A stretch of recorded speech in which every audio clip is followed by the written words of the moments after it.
I was so excited, though, that they were so great at the quotes thing, because I thought that would be the case. That I may have peaked for the evening with that. We'll do you have any favorite quotes from movies? I should have looked up what you say in Gremlins 2: A New Batch. Oh my God! I just read it to you.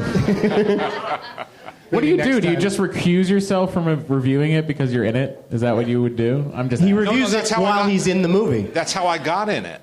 Ah. Because I had just recently started working at Entertainment Tonight in the early 80s, and there was no alternate critic.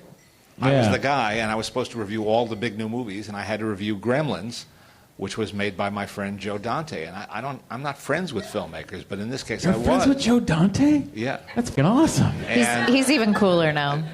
We're a couple of guys from Jersey who love movies. Anyway, and I had the unpleasant task of going on national television and giving a bad review to his movie. We're going to cue that up right after Back to the Future 3. And it was not a pleasant thing to do, and it was tough to do.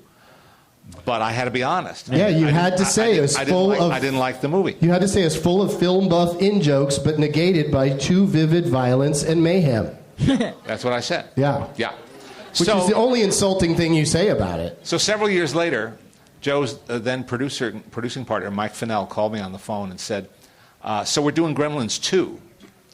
And there's a scene where the Gremlins invade a TV network and go into all these different studios and wreck all the shows. And we want to have a movie review show with you doing the movie review. And I said, well, I think I owe you that. So that's how I got in Gremlins 2. And the idea was that I was going to be reviewing Gremlins 1 in Gremlins 2. Whoa. Uh-huh. And by that time, it had come out on video cassette in those days. And Joe is directing me in this scene on a stage at Warner Brothers. It was all very surreal. And he said, just use your own words. So he directed me to give a bad review to his movie again in his sequel to the movie. Which, strangely enough, got 3 stars. Gremlins got 2 stars, then you bumped it up a notch.